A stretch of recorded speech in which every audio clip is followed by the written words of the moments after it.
नमस्कार, दिन भर की टॉप इंपॉर्टेंट डिफेंस अपडेट पर आपका स्वागत है। आज की top headlines. France finally Bharat का Pinaka multi barrel rocket launcher system खरीद रहा है। अगले 3 सालों में तेजस MK2 का प्रोडक्शन शुरू किया जाएगा। भारतीय सेना को जल्द ही laser beam man portable air defence system सौंपे जाएंगे। यूएस की जानी मानी कंपनी बोइंग ने भारत के साथ एक इंपॉर्टेंट पार्टनरशिप को लेकर के कुछ क्लियर सिग्नल्स दिए हैं। आइए आज के इस वीडियो में सारी इंपॉर्टेंट अपडेट डिटेल्स में आपको बताते हैं। यदि आपको हमारी ये न्यूज सीरीज पसंद आए तो आज की इस वीडियो को लाइक और चैनल को सब्सक्राइब जरूर कीजिएगा। तो सबसे पहले फ्रांस से आ रही अपडेट की बात की जाए तो इस समय फ्रांस भारत का दूसरा सबसे बड़ा आर्म सप्लायर देश है। पहले नंबर पर रशिया, दूसरे स्थान पर फ्रांस और तीसरे नंबर पर है अमेरिका। लेकिन एक इतनी इंटरेस्टिंग बात रहेगी कि जिस देश से हम सबसे ज्यादा हथियार खरीद रहे हैं उस देश को हम भी हथियार एक्सपोर्ट करना शुरू करें। वाकई इस चीज की तारीफ करनी होगी। पीएम मोदी इस समय फ्रांस विजिट पर हैं और जैसा कि उम्मीद लगाई जा रही थी कि पीएम मोदी के वहां पहुंचते ही ये डील तो लगभग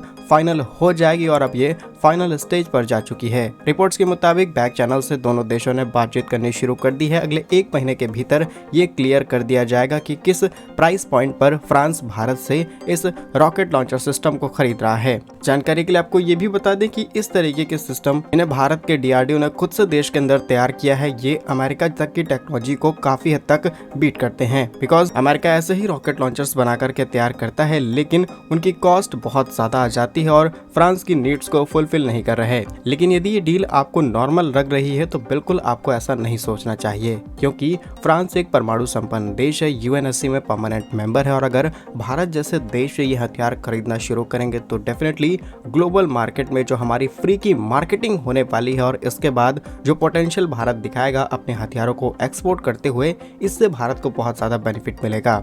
इसीलिए अगर फ्रांस की तरफ से नेगोशिएशंस भी किए जाते हैं इस पिनाका रॉकेट लॉन्चर की प्राइस को कम करने के लिए, तो शायद गवर्नमेंट ऑफ इंडिया इस चीज पर एग्री हो जाए, क्योंकि बाकी ये बचे हुए देशों को जब हम यही सिस्टम एक्सपोर्ट करेंगे तो वहां से एक अच्छा रेवेन्यू जनरेट किया जा सकता है। फिलहाल के लिए पीएम मोदी के वहां पहुंचते ही 26 Rafale fighter jets, Scorpene submarines और कई इंपॉर्टेंट मुद्दों पर डिस्कशन फाइनल फेज पर जाकर के पहुंच चुका है। बाकी DRDO के लिए कमेंट बॉक्स में तो जय हिंद जरूर लिखिएगा, क्योंकि DRDO ने इतनी मेहनत के बाद भारत के कैसे मल्टी बैरल रॉकेट लॉन्चर को डेवलप किया जिसे आज फ्रांस जैसी ताकत खरीद रही है। जानकारी के लिए आपको बता दें कि ये सिस्टम 12 रॉकेट्स दाग सकता है 44 सेकंड के अंदर और इसकी रेंज 45 किलोमीटर से 90 किलोमीटर के आसपास है अलग अलग वेरिएंट्स में। और यही Pinaka rocket system Kargil war के समय भी भारत ने इस्तेमाल किया, जहां पिनाका रॉकेट लॉन्चर अपने साथ कई प्रकार के वॉरहेड्स को ले जा सकता है, जिसमें हाई एक्सप्लोसिव मटेरियल हो, एंटी पर्सनल एंटी टैंक बॉम्बलेट आसानी से ले जा सकते हैं।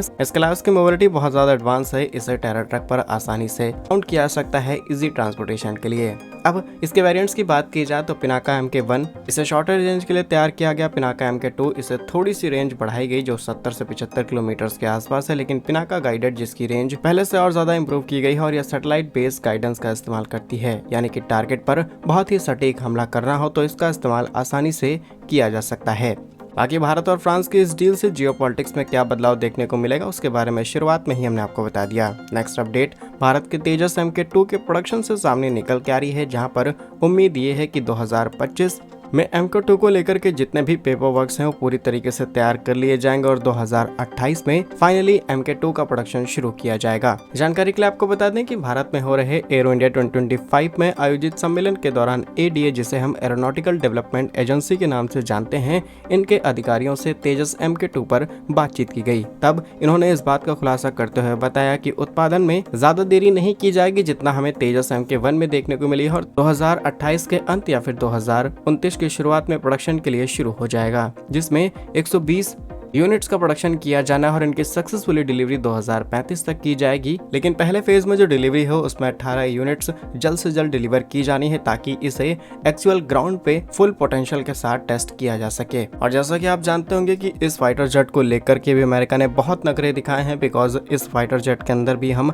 जनरल इलेक्ट्रिक द्वारा निर्मित F414INS6 इंजन का इस्तेमाल कर रहे हैं और इसी इंजन की कैपेबिलिटीज के हिसाब से हम तेजस MK2 को डिजाइन किए हैं। लेकिन रिसेंटली खबर सामने निकल के आती है कि कुछ सालों पहले भारत और अमेरिका के बीच इसी इंजन को लेकर के जो एग्रीमेंट और कॉन्ट्रैक्ट साइन किए गए थे, जिसकी वैल्यू करीब करीब $1 अरब थी, अमेरिका ने उसकी कीमतों को इन्फ्लेशन और दुनिया में चल रही मंदी को ध्यान में रखते हुए $1.5 अरब कर दिया है। अब अमेरिका हो सकता है कि जब भारत की कैपेबिलिटीज को और ज्यादा अच्छे से समझ जाए तो $2 बिलियन तक इसकी कीमतों को किया जा सकता है। ऐसे में भारत को एक बैकअप बना करके चलना होगा कि if any condition general electric Bharat को इंजन ना सप्लाई कर पाए तो हम इसकी जगह किसी और इंजन, चाहे वो फ्रांस से खरीदा हुआ हो या फिर रशिया से, उस इंजन का आसानी से इस्तेमाल कर पाएं। क्योंकि डेफिनेटली अमेरिका गुंडागर्दी दिखा रहा है, उन्हें पता है कि भारत को जरूरत है, भारत किसी भी कीमत पर खरीदेगा, जैसा कि MQ-9B प्रेडेटर ड्रोन्स के अंदर देखने को मिला है। करीब करीब इस डील में भी अमेरिका ने प्राइस को बहुत ज्यादा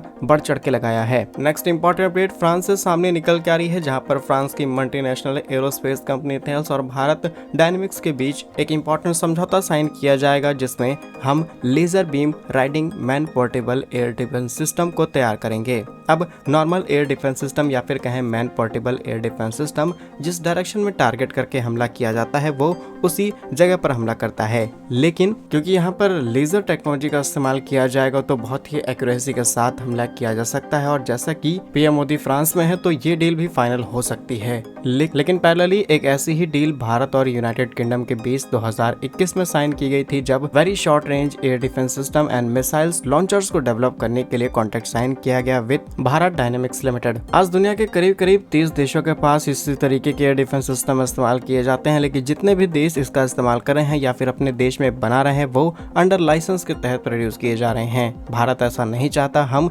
टेक्नोलॉजी पूरी तरीके से चाहते हैं ताकि हम इसे तैयार कर सकें, और ऑलरेडी DRDO ऐसी टेक्नोलॉजीज पर काम कर रहा है। फिलहाल के लिए China, France, Russia, Sweden, United state जैसे देशों के पास ये टेक्नोलॉजी एक लंबे समय से इस्तेमाल हो रही है। नेक्स्ट इंपॉर्टेंट अपडेट बोइंग से सामने निकल के आ रही है, जो कि यूएस की एक बहुत बड़ी एयरक्राफ्ट बनाने वाली कंपनी है, स्पेशली सिविल सेक्टर के लिए, और बोइंग के पास ग्लोबल मार्केट शेयर का काफी बड़ा हिस्सा है। आज एयरबस, बोइंग जैसे प्लेयर्स दुनिया में मोनोपोली क्रिएट कर चुके हैं अपने एयरक्राफ्ट को सप्लाई करने के लिए, और भारत के अंदर भी ज्यादातर एयरलाइंस इन्हीं के एयरक्राफ्ट का इस्तेमाल करते हैं। लेकिन भारत एक लंबे समय से बोइंग से रिक्वेस्ट करता आ रहा है कि आप अपनी असेंबलिंग लाइन और मैन्युफैक्चरिंग प्लांट्स को भारत के अंदर सेटअप करें, सो दैट हम अपने प्रोडक्शन बड़े स्केल पर शुरू कर पाएं, क्योंकि कई बार जब बोइंग से हम विमान खरीदते हैं तो उनमें देरी होती है। लेकिन अब बोइंग ने एक और कंडीशन भारत के सामने रखी है कि यदि भारत बोइंग से और ज्यादा एयरक्राफ्ट खरीदे तो डेफिनेटली ये भारत के अंदर नई फैसिलिटी को सेटअप करने पर विचार करेंगे, और एक क्राइटेरिया भी दिया गया है। उनका कहना है कि एयरलाइंस भारत के अंदर टाटा,